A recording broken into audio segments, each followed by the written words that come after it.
All right, hello. I just realized my screen is a little off kilter for all of you folks, so I was just trying to make a little adjustment.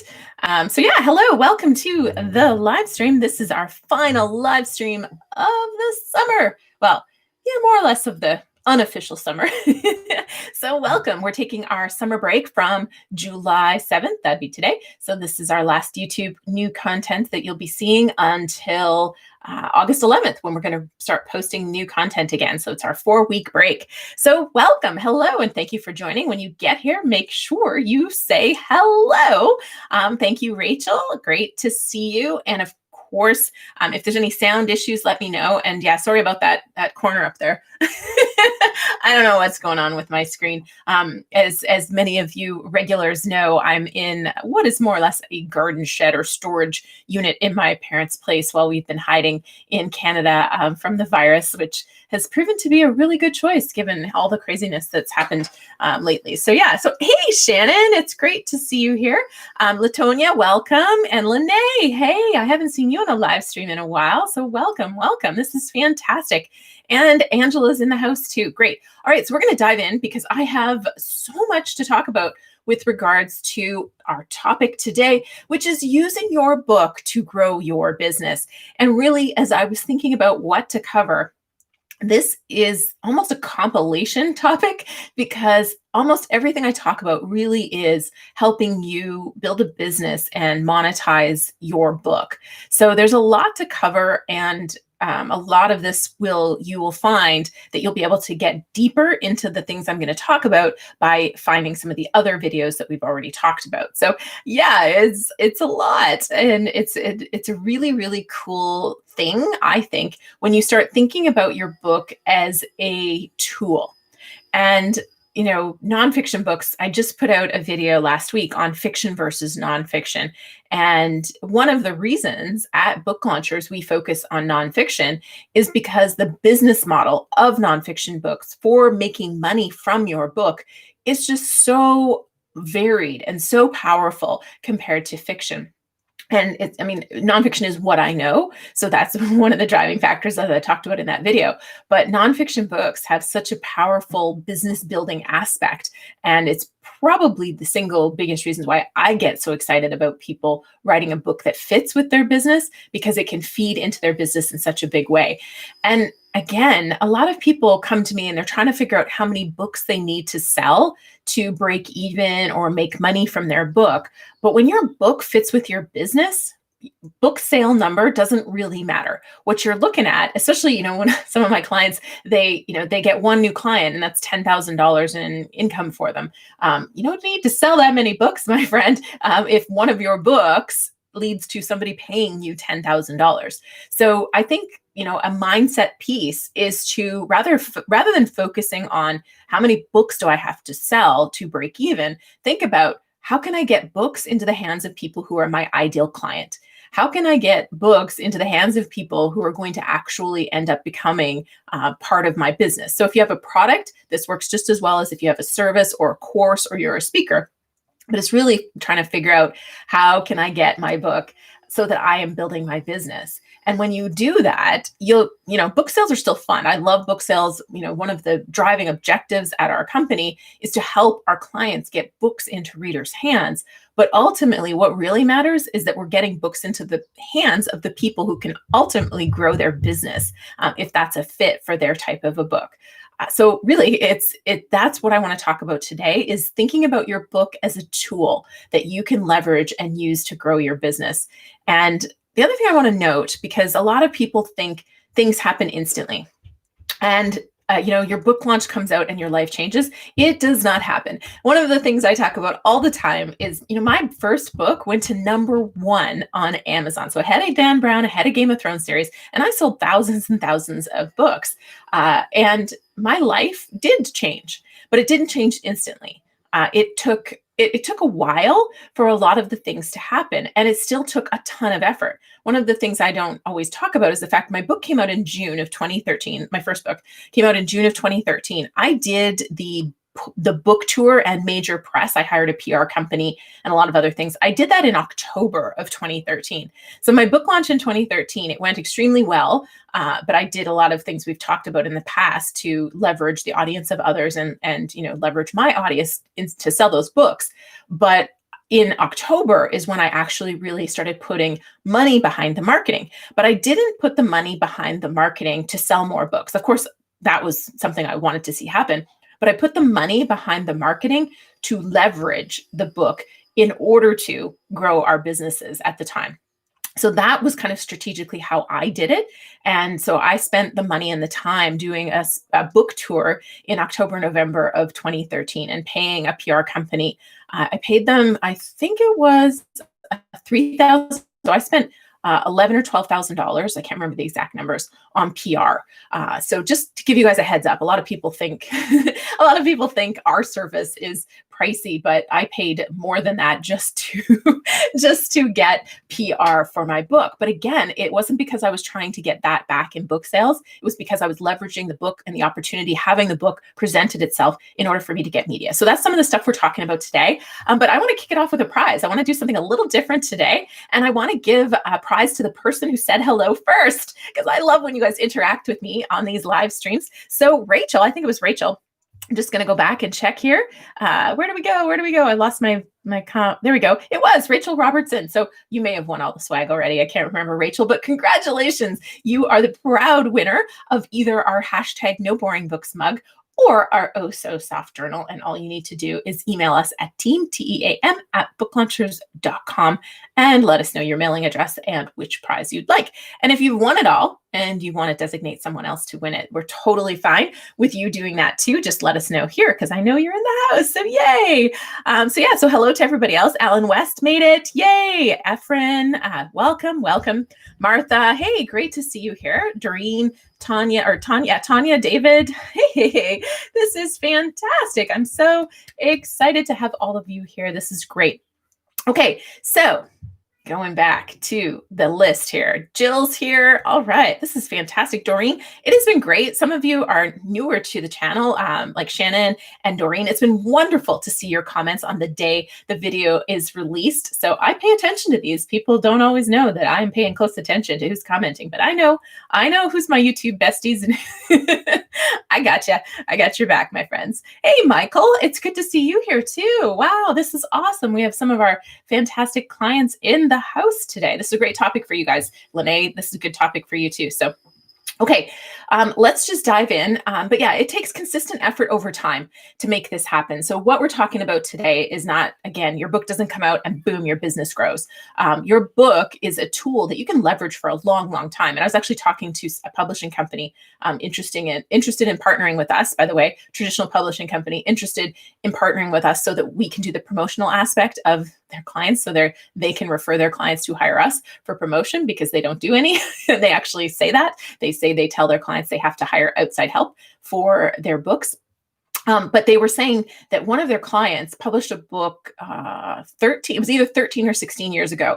And he's a speaker. And to this day, he is still selling thousands and thousands of books because he uses them at his speaking engagements. He uses them as part of his package when he gets speaking deals. But also that is his calling card and how he continues to grow his speaking and training business. So 16 or 13 years later, I can't remember, but they said, he's never had a year where he hasn't sold 5,000 books. But a lot of them it's bulk sale and he's selling them as part of his speaking fee and that kind of thing, because the more books he has out there, the more his speaking business grows and he just continues to leverage it. So it is not an overnight business and it is something that consistent effort reaps massive rewards over time, but it does take that commitment. A daily, I like to always remind people, if you do one thing every day, after a year, you've done, 300 things if you've done them during the week only, and 365 if you've done them every single day. And that little things done consistently over time is what creates massive, massive results. So it will make things happen. All right, so number one, the foundation of all of this is that you write the book to appeal to your ideal client. So that's the thing. We're always talking about ideal reader, but when we're talking about using a book to build your business, your book needs to appeal to that ideal client or customer if you have a product. So first of all, that's the foundation of all of this. Everything else I say is a little trickier if your book doesn't appeal to the person you're trying to sell your product or service or course to.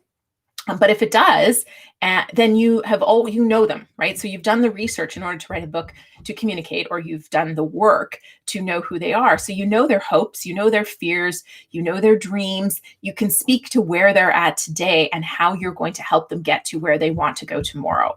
And that's fundamental to everything that you're going to do to grow your business. And if your book does that, then you've created the ultimate tool in building your credibility and establishing your expertise in that area. The second piece of this is that your book has to deliver massive value to that person. And I see a lot of people make a mistake here, not Book Launchers clients, but other people, other books I see, especially those that get handed out at conferences. I don't know if you guys have had people come up to you and go, here's a copy of my book. And you just give you this book. And now you're wondering, do I throw it in the garbage? What do I do? Because I'm not interested in this book. So please don't hand out your books to everybody you meet. It creates an awkward situation, and it also devalues your book. They're going to automatically assume that book doesn't have anything in value because you were just willing to hand it out to anybody without even them asking for it or wanting it. But deliver massive, massive value in your book, and don't hold back for fear that somebody won't buy your product or take your course or hire you to speak or hire you for consulting if you've put everything that you do in your book. My experience, and the experience of many, many others, is that if you give all of the value in something like a book, people will be blown away. They'll be grateful, but they'll also just know that they need to work with you. That filters them out. So they'll know that you're the perfect fit to help them. And even if it's, even if you have a course that teaches a lot of the same concepts in your book, the thing is, a course has a different deliverable. A book is designed to be consumed. And of course, we want people to take action as a result of reading our book, but just the way a book is designed, it is designed to be consumed. A course is created and delivered to help people take action and make changes. So just the way things get delivered, even if the content is largely the same, it changes it. And if you're still worried about the value of your course because it has all the content that you have in your book, then I would say add some components, either group training components or one-on-one components, to help you add value to it. And that was a lot of what I used to do in my previous business, which was a real estate training and education company. I built courses, and two of my courses were one of them, my primary real estate investing course, was a lot of the exact same content that was in More Than Cash Flow, but we did group training classes. So every week they got a module and we did a group class. And then throughout the 7 or 9 weeks that the course went on, I can't remember the duration, there was also, they were given up to 2 one-on-one sessions with myself or my husband to go through different aspects of their real estate investing plan and, look at deals or whatever it was. So we increased the value of the course by doing that, and also added more value because if they'd read the book, some of it was largely very repetitive. But I'm just trying to emphasize the fact that the more value you give, the more people will know, like, and really see the value in everything that you do. So okay, so number 3, or kind of the third point that is foundational to all of this, is you need a funnel. And this is where the marketing gets a little, I'm not going to dive too deep into this, but you do need a funnel so that, and your book should be ideally not necessarily the entry point, but one of the core elements of this funnel as an entry point. And what I mean by funnel is you need to have, I focus on email newsletter. I believe it is the best, still to this day, marketing tool and relationship building tool that you have with your audience. But you need a funnel, and the funnel, to me, the ideal funnel has multiple entry points. So you can enter by finding, going to somebody's website and seeing something of value that you can download for free. They sign up for your newsletter. They might buy your book, is another entry point. And inside of your book, you have a call to action that is, my friend Susan Lester-Lyons, who runs an agency, she calls it a content upgrade. It can also be called a lead magnet. Again, something of value, something so valuable people would pay for it, and it fits with your book content, but it's a call to action to then subscribe to your newsletter from your book. And then also other ways where they might just directly fill out a form to get a call with you.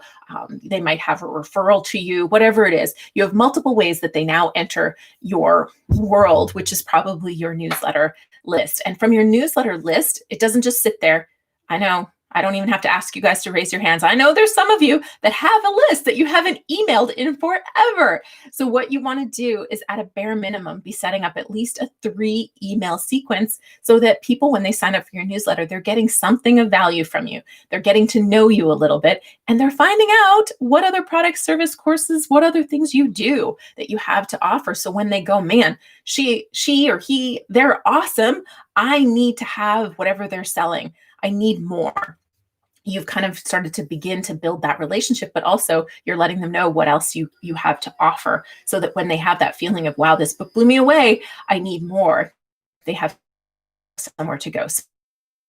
So these 3 things are fundamental to growing business. And if you don't have these things in place now, that's where you start. The other things I'm going to talk about today don't really help you if you don't have this foundation in place. So I'm just going to pause here because I just threw a whole bunch at you.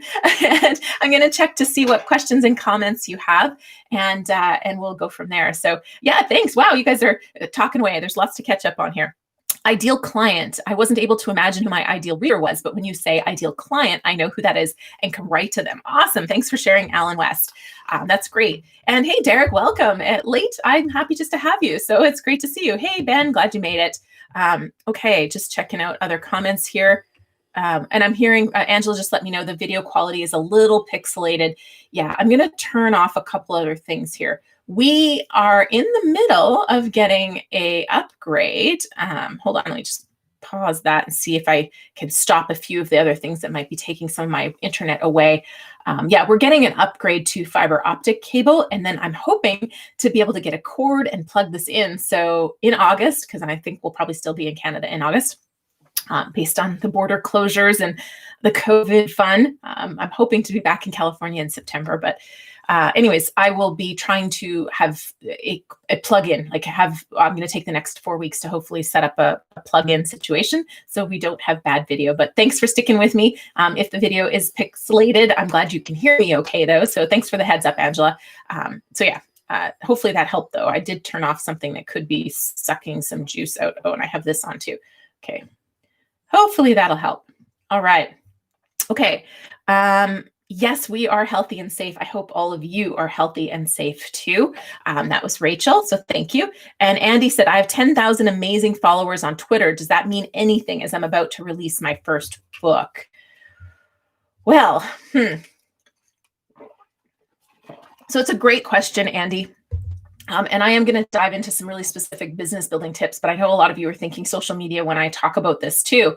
And generally speaking, Twitter in particular is not great for selling books. If you've ever put out a pretty link or anything that's trackable, you'll know how many people actually click on that link when you post it. It's not very good. All that said, we did have a client who had his following was almost exclusively on Twitter. I don't remember how many followers he had on Twitter exactly, but he sold a lot of books just from Twitter. So there's always exceptions. So I can't ever say universally 10,000 followers on Twitter won't do anything. But I can tell you, I have 10,000 friends on Twitter as well, and I barely get retweets. And maybe I'm just boring. That could just be me. But I just find that, news content, certain conversations, they get a lot of engagement on Twitter. And so maybe one of our clients got retweeted or got her book talked about by Tom Peters on Twitter. That created a conversation. There's been a lot of cool things that have come out of that relationship. In fact, she tweeted back and offered to send her most recent book. So that's been really cool. If you don't know who Tom Peters is, he's a kind of a legend in the I guess speaking / motivational world. So Twitter can have massive value, but generally speaking, I want you to own your own list. I want you to have control over your audience, because any day now, Facebook or Twitter or anybody, Instagram, they can say, sorry, we're turning you off, or it's pay to play. I mean, there was just news yesterday that TikTok was being banned in Hong Kong and US could be next. So you don't have control over those platforms, but you do control your email newsletter list. And I also find your engagement with your newsletter list tends to be better. You're going to sell a lot more books to a newsletter list, but all that fine. So yeah, and so I understand we're still pixelated. Sorry. Thank you for sticking with me. That just makes me love you guys all the more that you're sticking with a pixelated video. And by the way, when they're really bad, you being on here live is smart because I don't keep the replay live on YouTube for very long if the video quality is bad. So it's great to be live. You catch the goodies. Okay. So let's go.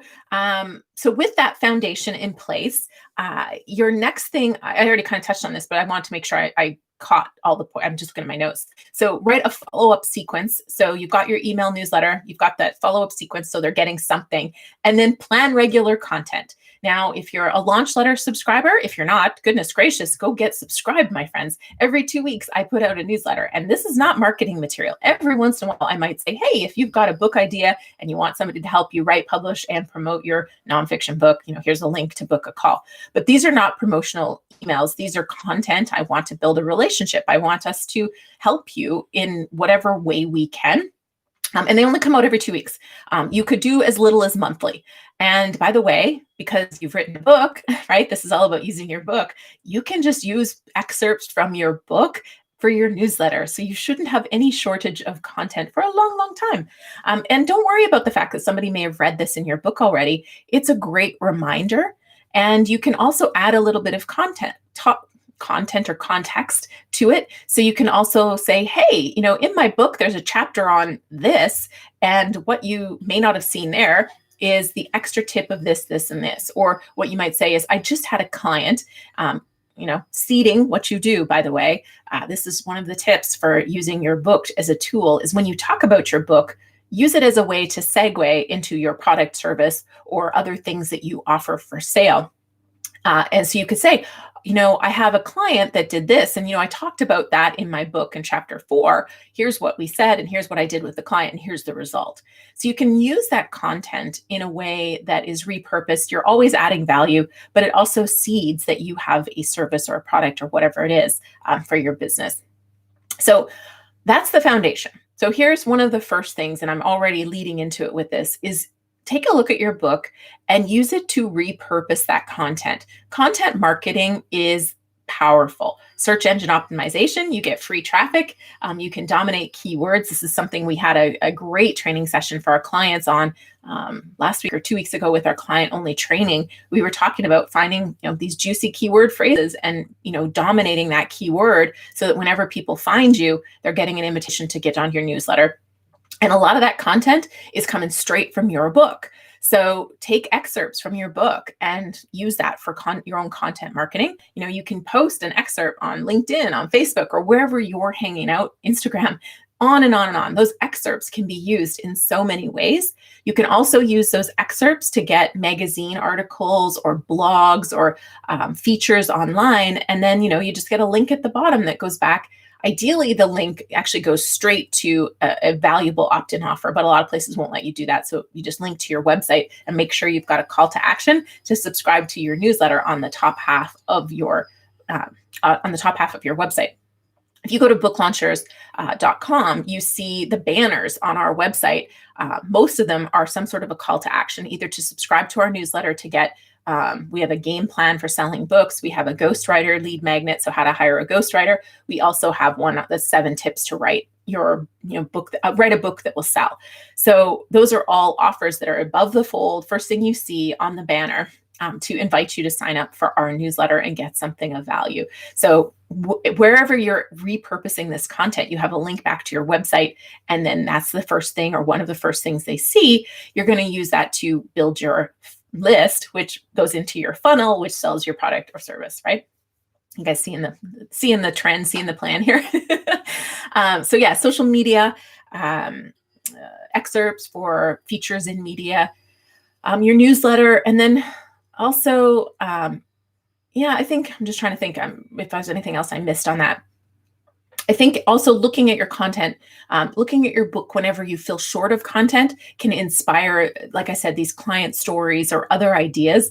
And you can even look at, like, if it's been a year or so since your book came out, you can even look at it and go, okay, this is something I would add, and you can create a post that adds to it, or updates it, and just continue, or gives a new client example. So it's always going to be a source of content for you. Videos, podcasts. We could go on and on and on with how many different kinds of content you can create from that book, and use that content to grow back to your business and getting those links. And those authority links back to your website are huge. So the more you can get other sites out there, which is a lot of the value of getting media attention, people writing in, Authority Magazine or on Medium or Forbes. These are high authority sites, and that link back to your website just increases the value of your website in the eyes of the search engine. So big value there. Next thing is using your book as a tool to get in the door of places. And generally, we talk about this as a way to sell books, but I want to give you a couple examples of how you use the book to get in the door, and then you take that opportunity and then leverage it to sell your product or service instead. With my first book, again, it's a long story, so I'm just going to keep it short. Canadian Real Estate Wealth Magazine, my first book, for those of you who don't know, is called More Than Cash Flow, and it's a real estate investing book for Canadians. And Canadian Real Estate Wealth Magazine was looking for free books to give to anybody who subscribed for 2 or 3 years of their magazine. So it's an incentive for them to get magazine subscribers, because of course, the more magazine subscribers they have, the more value they offer to advertisers, the more money they make. So what we did was I gave them, and I don't remember the exact numbers right now, but let's just say I gave them 250 or 300 copies of my book. And I gave that to them at my expense, but they then promoted it in every magazine on their card, the little subscription card. It was promoted, get a 2-year subscription and receive a copy of More Than Cash Flow for free. So the book was promoted on every subscription card for, I think, a 3-month period. And they also had a banner that they had at some of their live events, and they featured it in some of their magazines during this promotional period. So my book got a ton of coverage through that. But the value that they gave me, that was valuable to me too, because I sold a lot of books to people who didn't need to subscribe. They were already subscribers of the magazine, and they were getting my book promoted to them. But what they gave me was some ads in their magazine. I think they were half-page ads, which would have cost several $1,000s, and they gave me that ad space. And rather than use it to advertise my book, I used it to advertise my business. And I had a real estate training and education company at the time. So this was huge value. It was very unlikely that I would have ever spent money on magazine ads to promote my business, but I got 3 months worth of ads, and I got all this promotion for my book, and it did wonderful things. And then I ended up speaking at, I think, almost every conference they had for a 3-year period, because we started to build such a great partnership from this. So that's one way. And so always think about, how can I use the book to get in the door somewhere where this might be a great relationship for growing my business. And it's all about that ideal client being the same as that ideal reader, because in this case, their magazine is geared towards real estate investors. It is the exact same audience that my book was geared towards. So it was really, really a perfect synergy.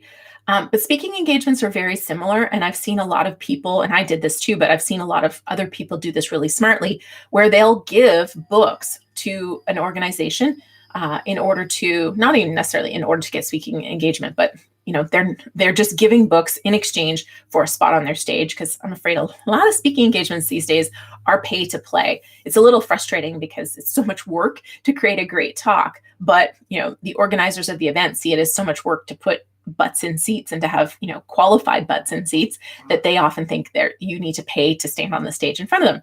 So rather than pay, you might be able to strike an arrangement where you give a copy of your book to everybody in that room, and you get on that stage, and rather than talk about your book on stage, you create a great talk that delivers so much value. People go, I want to hire that person. I want them to speak at my company. I want to take their course, or whatever it is. If you have a product, ultimately they're going, wow, I need to know more about their product and learn more. So that's 2 ways that I like to use a book to build a business. The book gets you in the door. You might even give the book to grow that funnel, but ultimately you're thinking about how the book gets you in the door so that you're getting your business in front of these ideal prospects. So Phew, I feel like I'm throwing so much at you. How are you guys doing? Oh, and the pixelation stopped. So thanks for the heads up, Angela, because that I probably turning that other stuff off helped clear the internet bandwidth for this. So thank you for that. Awesome. And thank you, Alan. That's sweet. He said, we're here for the content. Don't worry about being pixelated. I appreciate it. Okay, so yes, political content can actually be quite challenging. It was interesting yesterday. I had a call with an author who wanted me to take a strong stance politically to feel confident that I was the right person leading the company, to hire for his book. And I wouldn't and I won't take a stance politically for a variety of reasons. A, I'm Canadian. I can't vote in the States anyways. And I don't actually think any of the choices in Canada or in the States are a good choice. So there's that. I'm not pro anyone, actually. But regardless, I do find, especially right now, politics are very polarizing, and polarization can be very powerful for your brand and your business, but it can also be very problematic. So it depends. It really depends on your business, Alan, and your message and who your audience is. I think, I'm always a fan of just being you. And if you're very political, that's who you are. And your people are going to side with, you as a person. So, I'm not political. I'm really quite neutral as a person and as a viewpoint. I like to see all sides. Makes it hard to choose though, doesn't it? If I can see the perspective of every person, it's hard for me to make decisions on who to support, because I'm like, well, I understand this side of this and I understand this side of this and I can see why they say this. And so yeah, that's just who I am as a person too. So I always think, when you're on social media, you're building your brand and everything you say is representative of your brand and your business. But if that's who you are, then I don't necessarily think you have to change it, because that's who you are. But that's a whole other topic, isn't it, my friends? Okay, so let's do I'm just checking the questions. Ben is asking, where do people go for books in Canada besides the library? Do you mean where do they buy books? There's Chapters Indigo. That's the biggest one in Canada. Of course, Amazon.ca though. Most Canadians don't buy from Amazon.com. They buy from Amazon.ca. The library, yes.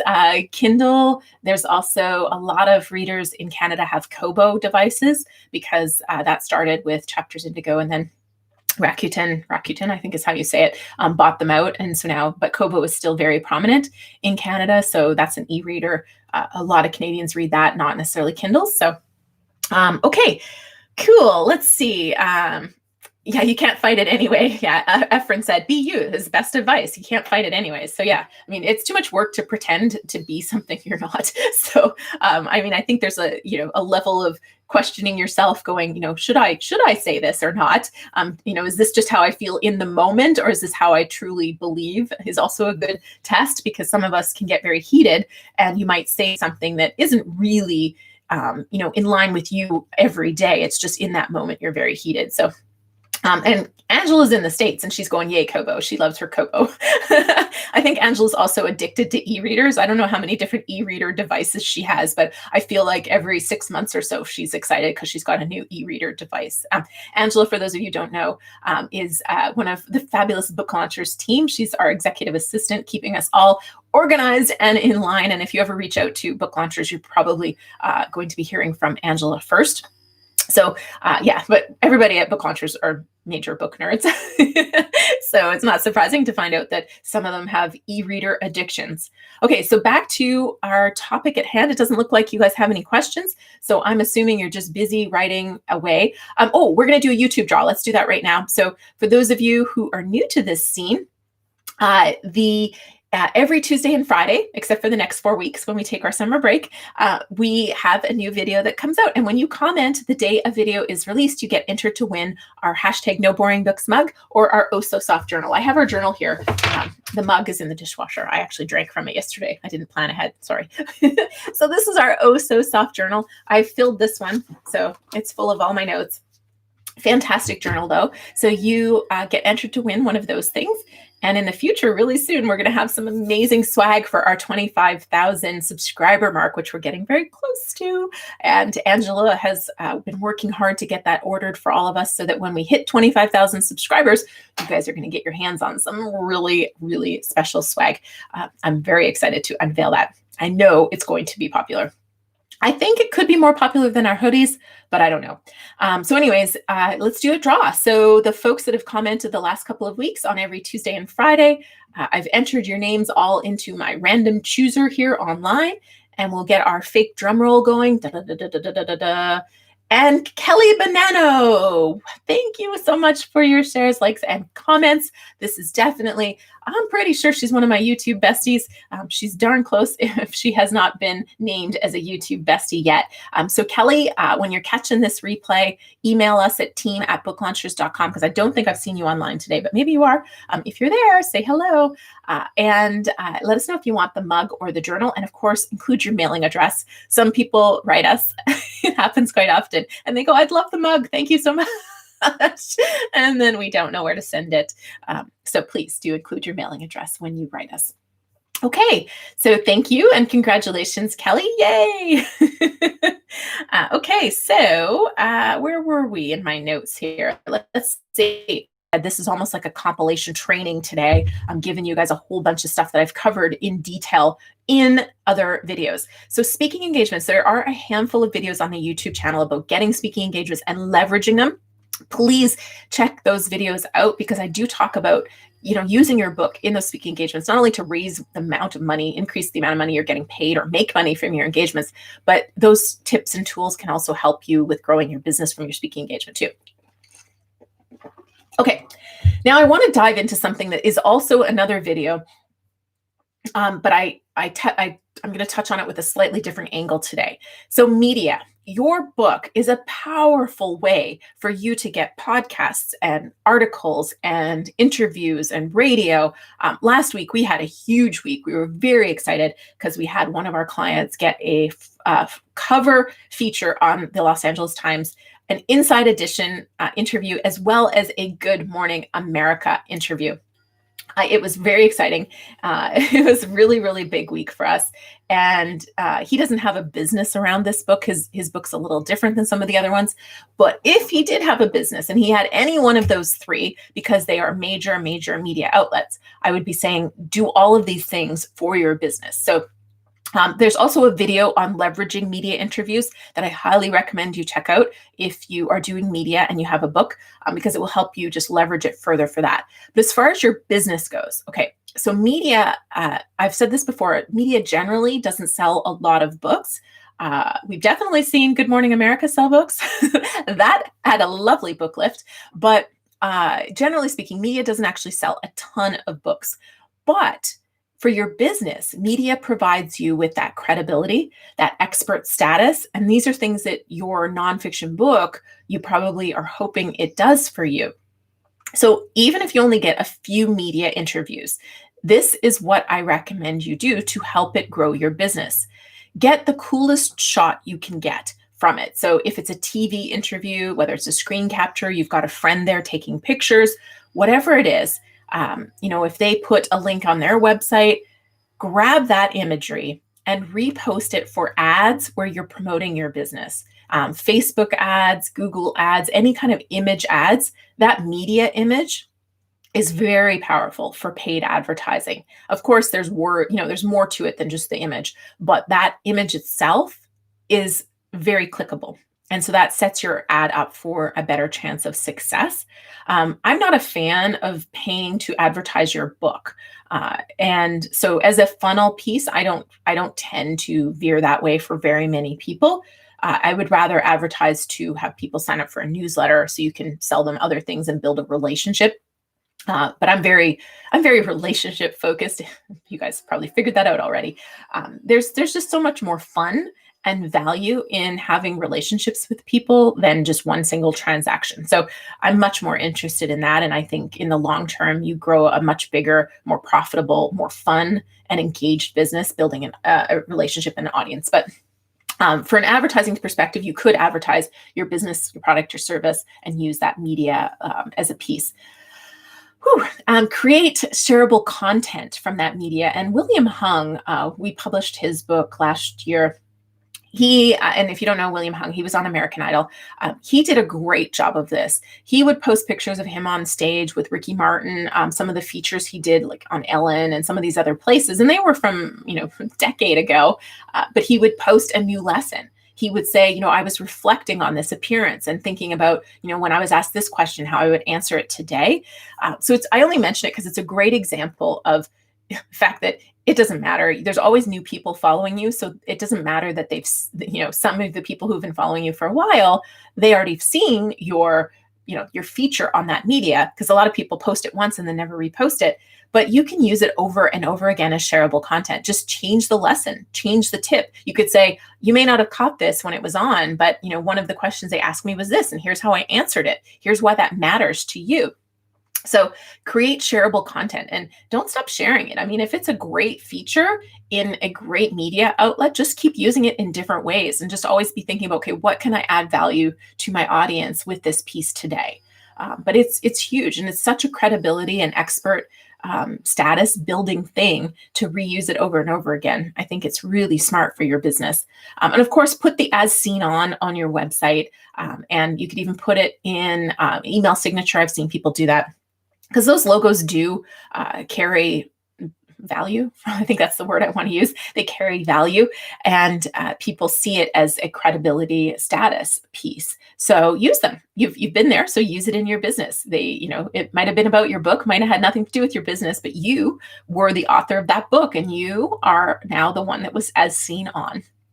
Also, you can update your bios. So your author bio, your speaker bio, all of those things can now be updated with these media features. And again, this just adds credibility to you and to your business and your expert status, so to speak. Let's see. Oh, also content marketing, my friends. This is also great for your email newsletter. When after the feature comes out, post a link to it, post an excerpt, post, whatever is appropriate or suitable for that media interview, put that in your email newsletter. It's great content for that list, so that nobody is sitting there with a list they haven't emailed. I know nobody has said it, or maybe I missed the comment, but I know you're out there. I know there's some of you that have an email newsletter that haven't sent anything to that email newsletter in a while, right? So you've got things to do. Let's see. Oh, if it's really strong, you can pin it, on Twitter, on Facebook, different pages. I don't know if you can do it on Instagram. You can pin it. So it's the first piece people see when they come to that page. If it's a great media feature, pin it. So that's the first thing they see. Okay, so let's do another participation prize. So if you're here and you haven't said hello, make sure you say hello. But we're going to actually do a skill testing question. So the first person to name 2 ways to leverage media to grow your business, you're going to get today's prize. So let's see it.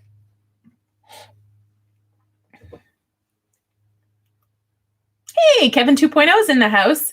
All right. Hello. Okay. Kevin McGuire, you made it. Nice to have you here. Pin and post. Well, I mean, you did get it, Kevin, but advertise and promote, Ben. If you don't mind, Kevin, because I know you've won all the swag already. Do you mind if we give it to Ben? I don't think he's going to mind. So Ben, you weren't wrong. You weren't wrong, Kevin. It was pin and post, and that was accurate. But I'm going to give it to Ben if that's okay. I don't think you'll mind. There you go. Thank you. So Ben, hurrah! Ben, thank you so much for joining us, and congratulations. You were right. So advertise your media feature, use that in your ads, absolutely, and promote it in every way possible. Social media, email, newsletter, on and on. Put the logo on your website. Great. You nailed it. So please email us at team@booklaunchers.com, whether you want the mug or the journal, and make sure you include your mailing address and we'll get that out to you. So thank you. And thanks for paying attention. A lot of you actually were getting the answer to that. So that's awesome. Shannon had it too. Content marketing, relationship building, email list. Absolutely. So you guys were paying attention. Awesome. You guys have gotten used to me giving you guys skill testing questions, right? Okay. All right. So we got a couple more points for you today. This is a long one. Like I said, it's really a compilation of a lot of things we talk about all the time. Whew. So I got two more ideas for you. Use the book as a tool to connect with people that probably are harder to connect with in other ways. So, I find that saying that you're the author of X book can be a great way to open the door to people. And so, if you are smart about your outreach with people, saying you're the author of can really help. I wouldn't necessarily say start mailing it to a bunch of people, but you could mail it. There's a video from Robert Workman on getting into airport bookstores, but he uses this tactic and this strategy in many ways with people he wants to connect with. And he kind of sends the book and a gift, like cookies. He likes to do cookies, but you can have a strategy of outreach using your book to get to people that you maybe haven't been able to connect with before. So if there is some sort of a strategic partnership that makes complete sense with your book. So I'm just trying to think of an example of somebody who's here. Like Lene, if you have a product that you always talk about, for example, Lene is a certified sexologist and has a book called Read Me, a parental primer for the talk, which is all about talking to your kids about sex. Maybe there's something else that you reference in that book or something else you just talk about all the time that's a good fit for your audience. And maybe you haven't been able to connect with that company or that person in the past. You might be able to use your book as a to reach out to them and say, hey, I'm the author of this book. I always recommend, and this is what I do in my business. I always recommend your product and service. Maybe there's a way we can work together. That kind of thing your book can open the door to companies and people for partnerships that can grow your business in really big ways. So that's just one way. And I just picked that out of the top of my head. It just came to me. I was just trying to think of some of the other people here that I know their books, but start thinking that way. And your book can be a great tool to build partnerships and build relationships with people that maybe you haven't been able to connect with in the past. The final thing I want to mention is really anybody who has your ideal client in their audience. And again, this is your ideal reader because you've written the book, in this case, for your ideal client. They are all potential opportunities for you to use the book as the way to get in front of their audience. But then when you're in front of their audience, you're either building that email newsletter list, which is one of the videos that I talk about, with leveraging speaking engagements, is you get that speaking engagement. So being the author might give you the credibility. They might have looked at your book and gone, great, I want you to give a talk on this chapter. But when you're in front of the audience, you're not selling your book. Your book has served its purpose now. You're not selling books. You're now going to try and build that email newsletter. So giving, one of the things I love, Carol Cox is a speaking coach. And she saw me talk at, I think it was Podfest, and then she had me on her podcast. But before I went on her podcast, she said, hey, I got a tip for you on how you can grow your email newsletter, build that a relationship with the people you're talking to. And I was like, yeah, but we weren't allowed to sell when we gave that talk at Podfest. And she said, yeah, but you can hand out a sheet of paper that is a worksheet and a feedback form. And the feedback form can say, do you want to subscribe to my newsletter? Do you want to get X tool and subscribe to my newsletter? And they can put their email address in there. And I started doing that after my talks. And 30-40% of the room was then handing in the feedback form, which I was then getting feedback on my talk, but also getting new people onto my newsletter list in a room where we weren't allowed to sell things. So there's always ways to leverage, but my real tip here is you get that podcast, you get that webinar, the book has served its purpose at that point. Book sales are nice. And, I love selling books, but we're talking about using that book to grow your business.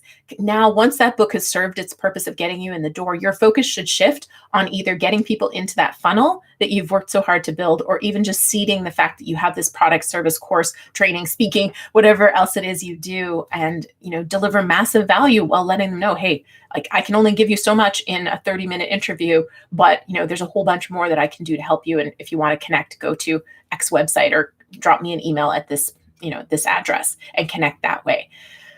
Whew. That's it. I did it. For those of you who take notes, I know some of you do. Your hands probably hurt. Some people left. Some people were like, whoa, this is too much. This is a full session. But I wanted to make sure, like I said, it's really a compilation thing. There's so many things you can do to leverage your book to grow your business. And it's doing these things consistently over time. It's never one thing. It's never one thing, and it's never one thing done once. That's my big message to you. Use your book every day. Do one thing, whether it's reach out to one person, reach out to one podcast, reach out to one company, promote it, do one piece of content marketing, do one thing every single day. And over time, it will grow your business and it will build you up as the expert and, the credibility and all those pieces. So there is a lot to it. And, if you have more questions, I'm happy to shoot more videos. The next 4 weeks, I am not sitting on a lawn chair lakeside, although to be honest, the weather has been terrible here. So I don't want to sit lakeside on a lawn chair while it's pouring rain. It's like it's a gift. It's keeping me inside working. If the weather does get nice, I might not. But I do want to plan some great video content for you for the fall. So if there are topics around this or anything else that you want to see video content in, just drop it in any comment on any video. I read every single comment at all times. So I will check that out. I am creating content for the next 4 weeks. So do let me know what else I can create that will help you, especially with building a business from your book, because this is a piece that I want to start focusing on a little bit more for you. Okay, so you're going to miss me. Hey, you know what? There's over 100 and some videos. I really don't think you've seen them all. So please go through the channel and find the other videos that you haven't seen in the 4-week break and watch those. YouTube likes that and I appreciate it. And there is so much great content on the channel. So please do that. And I've got one more prize, so don't run away yet. And there's one more YouTube commenting prize we need to do. So Kelly was our first prize winner and our second prize winner of the day. Eddie DeJesus, yay, a new one too. So Eddie, I don't know if you're on here live today, but hopefully you catch the replay and you can email us at team@booklaunchers.com and let us know if you want the mug or the journal. So thank you so much for your comments, your likes, and your shares. And let me just say, let's see, binge watching David Frost. Yeah, you can binge watch the YouTube channel for the next 4 weeks. There's a lot of content there. It's going to be hard for you to catch it all. And Mike, are you guys ready for your break? We'll miss you. So thank you. I will still reply to comments on the YouTube channel. So if you're really missing me, say hello on YouTube. I will be there. But thank you so much. I can't wait to see you again. August 11th, we'll be back. And in the meantime, just check out the old videos and let me know what you want me to shoot for the fall. I'm going to be working hard on creating some great content for you. So thank you so much for joining us today. And thanks, Angela, for your support. Appreciate it. Take care, everybody. Bye.